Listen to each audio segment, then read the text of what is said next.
Witamy Was w części drugiej obaleń, czyli technik interwencji. Bardzo ciężko jest pokazać różne obalenia tylko w 5 technikach, więc przygotowaliśmy kolejne. Także oglądajcie i już na początku zostawcie po sobie jakąś aktywność, łapkę w górę, dzwoneczek i pamiętajcie, żeby subskrybować nasz kanał.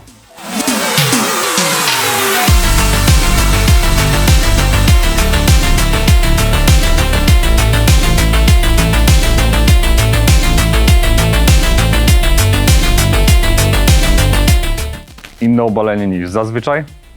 Tutaj może być scenariusz, że mamy osobę do zatrzymania.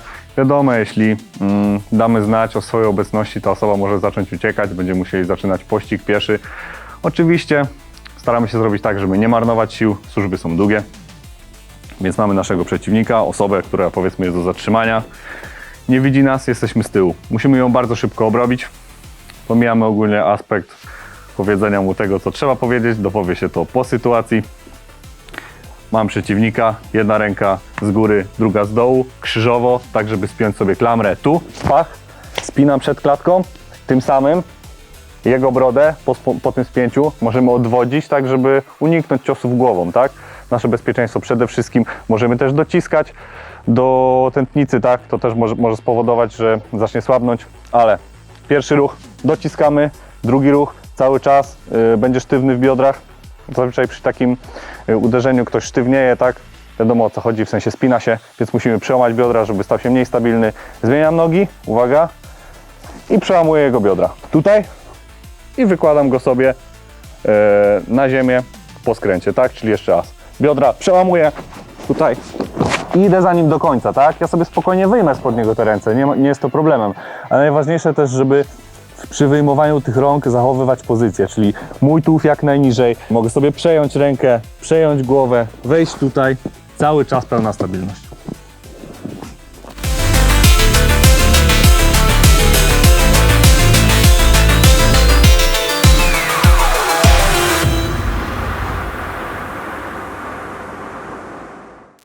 Kolejna akcja, tym razem wybranie za 2 nogi, wyniesienie. I wytłumaczymy Wam trochę takich aspektów, dzięki czemu przede wszystkim zadbacie o swoje zdrowie i bezpieczeństwo. Mamy przeciwnika, który jest w pozycji walki, będzie chciał się bić. Dokładnie tak. Więc pierwsze co, aby podejść do niego, musimy skrócić dystans, tak? Więc najlepiej wchodzimy lewą nogą, prawa ręka i następnie naprzemiennie, żeby podejść do niego z ciosami i żeby podniósł gardę, tak? Czyli spójrzcie tak. Lewa noga, prawa ręka i odwrotnie. I już jestem przy nim, tak? Bardzo szybciutko skróciłem dystans. Jeszcze raz, pach, pach i jestem przy nim. Zazwyczaj wiadomo, osoba, która widzi ciosy nadchodzące gdzieś tam jeden po drugim, od razu garda albo się zamyka, albo będzie chciała uderzać. Musimy iść do jego 2 nóg, tak? Musimy wejść jak najbliżej jego nóg, tak żeby spokojnie je objąć, tak? Czyli po drugim ciosie zostawiam rękę, cały czas chronię głowę i wchodzę do 2 nóg, tak żeby podciąć jego zgięcia w kolanach. Teraz będę go wynosił. Spokojnie, jeśli ktoś się Wam nadzieje, w sensie oprze się na Waszym barku, możecie go sobie wynieść i wręcz ułożyć. Jeśli tego nie zrobi, przechwycamy 2 nogi do boku i układamy, tak? Czyli zobaczcie, jak to powinno wyglądać troszeczkę szybciej. Pach, pach, chronię głowę tu. Jestem na ziemi, kontrola pozycji, obchodzę łokcie, kolana i tu już jestem bezpieczny. No i...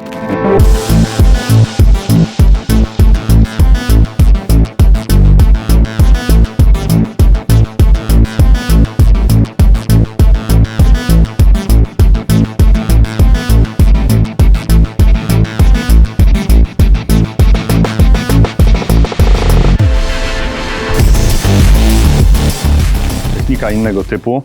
Na razie wszystkie pokazywaliśmy Wam takie, że ja byłem praworęczny, przeciwnik praworęczny. Oczywiście w mniejszym procencie będą ludzie leworęczni i tacy, którzy ogarniają sztuki walki. Teraz technika na mańkuta, czyli osobę leworęczną. Stoimy w pozycji walki, ja jestem praworęczny, więc lewa noga z przodu. Po takiej postawie widzimy, że albo ktoś nie ogarnia, albo jest leworęczny, tak? Więc tak jak zawsze zajmujemy górę, ciosy, nieważne ile będzie, czy 1, 2, czy 3, czy stoicie dalej, czy nawet to będzie takie postraszenie. Ogólnie chodzi tylko o to, żeby ktoś podniósł ręce i stworzył nam tutaj przestrzeń. Jeśli ktoś będzie cofał się i zostawiał ręce, to jest też również pierwszy symptom tego, że gość coś trenował. Ale strzelam, pach, pach. Gościu, garda idzie do góry, tak w tym przypadku. Idę do bliższej nogi. Na Mańkuta akurat wybranie nogi i obalenie jest dla kogoś, kto jest praworęczny, dużo prostsze, bo noga, która mnie interesuje, jest dużo bliżej, tak, niż tamta. Tak jak zazwyczaj jest z prawej na praworęczny.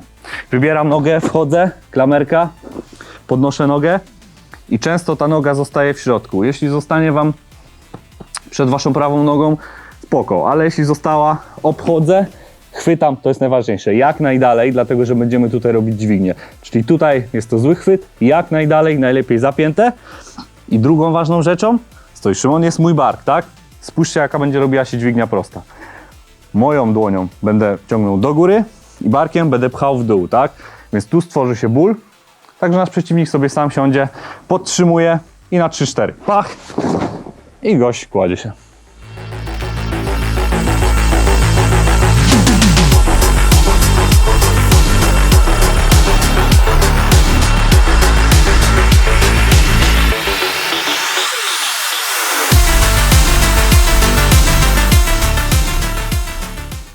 Następna technika, szukamy czegoś, czego jeszcze nie było i teraz będzie technika po nokaucie, tak? Ja jako ktoś, kto pokazuje techniki, również mogę wyłapać nokaut, kolokwialnie mówiąc. Mam przeciwnika przed sobą w pozycji walki, no i w robocie czy na ulicy niekoniecznie trafiamy na osobę, która nic nie trenowała. Możemy trafić również na kogoś, kto czy w młodości, czy wcześniej był rzeczywiście osobą utytułowaną na przykład. No i może wydarzyć się tak, że nawet gdy ktoś, powiedzmy, nie jest tą utytułowaną, również nas trafi. To nie jest powiedziane, że trenuje ileś lat i nie trafię na kogoś lepszego od siebie. Zawsze trafisz na kogoś lepszego od siebie. I mamy sytuację taką. Szymon wyprowadza ciosy, trafił. Mam knockout, w sensie tracę kontakt z rzeczywistością. W zależności od tego, czy dostałem w szczękę, czy naruszony został mój błędnik, padam. Jest to ciężkie, żeby ogarnąć ten moment, ale nawet jeśli upadniecie gdzieś w stronę Szymona, swojego przeciwnika i nie nadziejecie się na nogę, macie tą jego nogę w zasięgu swojej ręki, tak? Padam. Pierwsze co, ustawiam swoje ręce na macie i blokuję jego piętę swoim przedramieniem. Klamra, dociągam do siebie i będzie to dźwignia prosta na kolano. Tutaj cisnę teraz swoim barkiem w jego piszczel, jak najwyżej kolana, oczywiście w miarę możliwości. Tutaj, gdy padliście i nawet będziecie nisko, również to sprawdzi. Patrzcie. Swoją ręką dociągam piętę i naciskam na piszczel. Gość pada i tu jest moja szansa. Po nokaucie również mam szansę jeszcze coś tutaj zdziałać. Nie jestem przegrany.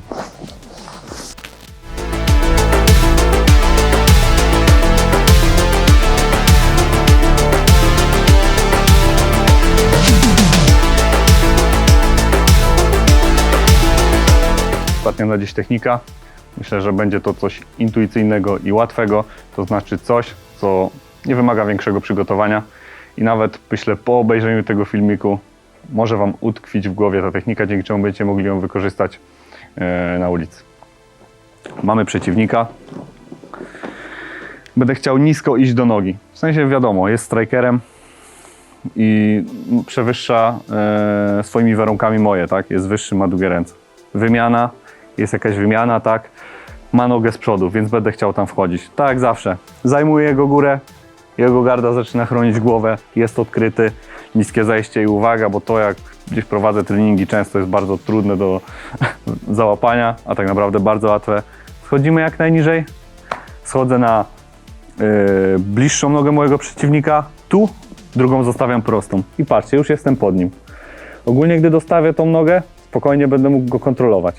Wyłapuję 2 zgięcia w kolanach, mam zajęte ręce, więc muszę użyć głowy. Czy będzie to mostek, czy będzie brzuch, czy nawet będzie to krocze. Nie ma to dla mnie żadnego znaczenia. Najważniejsze, żeby go zmiękczyć i pęd swojego ciała wykorzystać do tego, żeby go obalić. Dostawiam nogę, podcinam zgięcia i wchodzę głową.